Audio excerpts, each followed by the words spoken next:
11 people who came back to life reveal what they saw on the other side. It's the question we've all asked: what happens after death? These people say they have an idea. Can people really see things when they're dead? No matter what you believe about the afterlife, or lack thereof, there is no denying that plenty of people have claimed to see visions or have out-of-body experiences after their hearts have stopped. Skeptics might brush those off, but researchers have found that most near-death experiences tend to have common themes: feelings of leaving or returning to their bodies, a sense of peace, bright lights, and encounters with spirits or people. In fact, medical treatment is good enough now that there's a difference between clinical death, no breath or pulse, but could still be resuscitated, and biologic death, actually dead. Even cynics might get chills hearing about these otherworldly visions from people who were clinically dead or close to it. The most glorious feeling. In 1994, orthopedic surgeon Tony Sikoria called his mom from a payphone during a lake house trip. They'd hung up, but he still had the phone in his hand when a blue flash came out. He hadn't realized there'd been a lightning storm brewing. He felt his body fly backward, and then, confusingly, forward.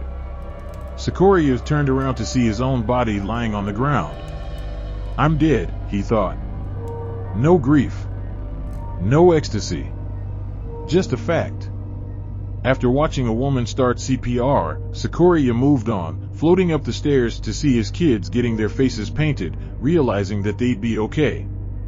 Then I was surrounded by a bluish-white light, an enormous feeling of well-being and peace, he told The New Yorker. The highest and lowest points of my life raced by me. I had the perception of accelerating, being drawn up. There was speed and direction. Then, as I was saying to myself, this is the most glorious feeling I have ever had, slam. I was back. Weird side note, the doctor who revived Sikoria became overwhelmed with the urge to play and write piano music. Just love.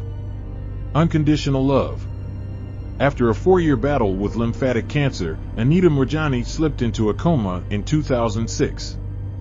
Doctors were sure it was the end, not realizing that in her near-death state, she still had a consciousness. Initially, she felt like she was floating above her body with 360-degree peripheral vision of the hospital room and beyond, she told Today. She couldn't see her late father himself, but she did feel his presence, and he had a message for her. He said that I've gone as far as I can, and if I go any further, I won't be able to turn back, she said. But I felt I didn't want to turn back because it was so beautiful. It was just incredible because, for the first time, all the pain had gone. All the discomfort had gone. All the fear was gone. I just felt so incredible. And I felt as though I was enveloped in this feeling of just love. Unconditional love. About 30 hours after falling into a coma, Moorjani flickered back into consciousness. 2 days later, her organs started to regain function and the tumors started shrinking.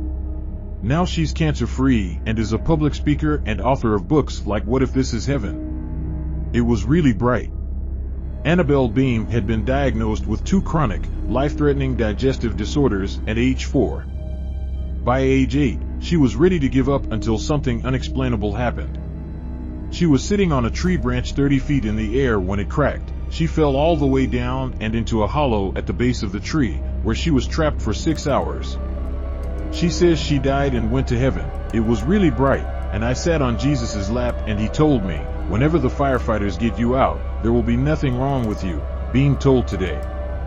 And I asked him if I could stay and he said, no, I have plans you need to fulfill on earth that you cannot fulfill in heaven. When she woke up, her illness had healed. Her mom wrote the book Miracles from Heaven, which was later turned into a film. I felt my soul or something come right out of my body. When Ernest Hemingway was serving the American Red Cross in Italy during World War I, he was badly injured by a mortar bomb. He apparently died for a moment, but per Hemingway style, he doesn't make it sound too flowery. I felt my soul or something coming right out of my body, like you'd pull a silk handkerchief out of a pocket by one corner, he told a friend. It flew around and then came back and went in again and I wasn't dead anymore. Find out more about what a near-death experience really feels like. Time wrapped in on itself. The Near-Death Experience Research Foundation, NDERF, collects stories from people who have seen the other side. One 4-year-old girl was in the hospital with a high-grade fever that had caused hallucinations, vomiting, and fever when she felt her toes reach the foot of the bed. She opened her eyes to see herself lying on a gurney before her non-body started to rise up out of the building. I began browsing through time, she writes.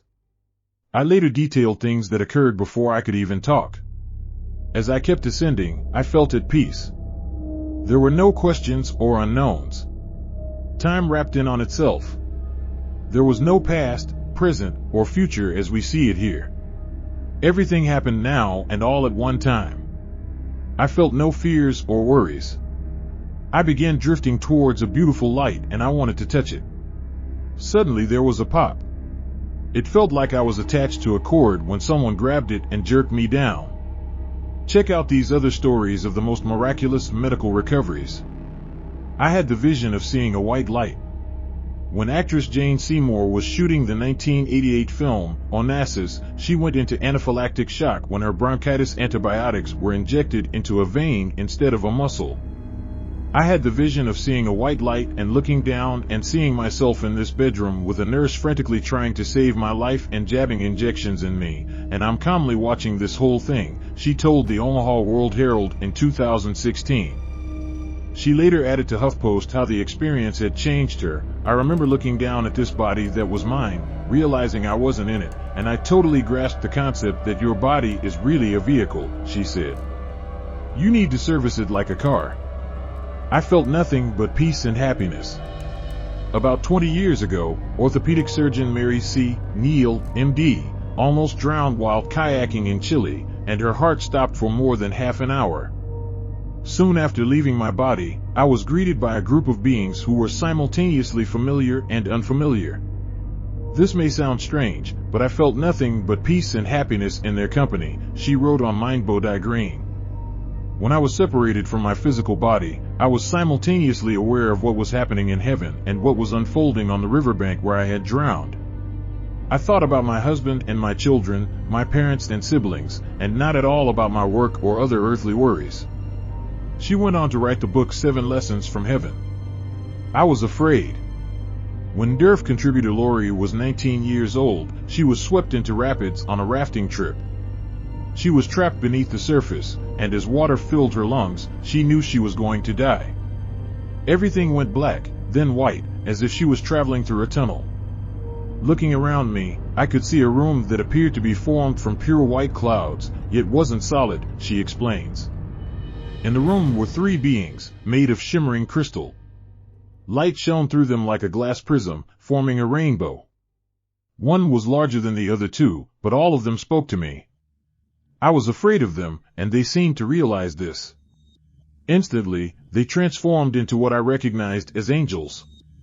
They didn't have bird wings, they had fibers like fiber optic cables that were shaped like wings, and pure light shone through the fibers, forming colors in all shades. When they spoke, their messages were sent telepathically. The angels showed her a golden field with beautiful music, with a tree and a lake nearby. A kayaking rescuer brought her to safety. Sound too good to be true? Read these lessons about living from people who spend time with the dying. Swooping golden orbs. In 2008, neurosurgeon Eben Alexander, MD, went into a coma with a rare form of meningitis that only infects 1 in 10 million people. His doctors figured he had only a 10% chance of living. I was rescued by a slowly spinning clear white light associated with a musical melody that served as a portal up into rich and ultra-real realms, he writes on his website. The Gateway Valley was filled with many Earth-like and spiritual features, vibrant and dynamic plant life, with flowers and buds blossoming richly and no signs of death or decay, waterfalls into sparkling crystal pools, thousands of beings dancing below with great joy and festivity, all fueled by swooping golden orbs in the sky above, angelic choirs emanating chants and anthems that thundered through my awareness, and a lovely girl on a butterfly wing. After being unconscious for a week, he woke up and hadn't suffered any brain damage. His book Proof of Heaven describes more of his experience. Love was actually permeating my being. Dave Bennett was chief engineer of an underwater research vessel in 1983, when one night, he was thrown into the ocean. He'd been educated on the signs of oxygen deprivation, but as he drowned, he suddenly experienced something unlike anything he'd read about. He felt like there was some omnipresence keeping him from being alone as darkness slowly faded into light, and he started to move toward it. As I got closer, there were waves and waves of love that were just wrapping me in this warm embrace, he said at an International Association for Near-Death Studies conference. It was the most amazing feeling I ever had, and it felt as if this love was actually permeating my being, and it transformed me into this being of life. And as I got closer to the light appeared to me like it was millions upon millions of fragments of light. Out of that, he saw what he interpreted as his family, not the ones he'd had on Earth, but a second soul family, who relived his life with him through different viewpoints. He was told to go back to life to fulfill his purpose, and after 18 minutes underwater, he popped back to the surface. You'll be baffled by these other 15 science mysteries no one has figured out. I realized, that's Jesus. In 2015, 17-year-old Zach Clements collapsed in the middle of his Christian high school's gym class. His heart stopped for a solid 20 minutes as doctors kept working to revive him. But while he was unconscious, Clements says he caught a glimpse of heaven. I saw this line of white angels. In the middle was the prettiest of them all, and I didn't know who it was at first until he got closer to me. And then I realized, that's Jesus, he said in a clip people shared. He put his hand on my shoulder and said I'll be all right. Some people have claimed the teen story was a hoax, but there's no denying that to be resuscitated after 20 minutes without any lasting brain damage is a medical miracle. If these stories give you the chills, you won't want to miss these 21 true stories of people who have received messages from the dead.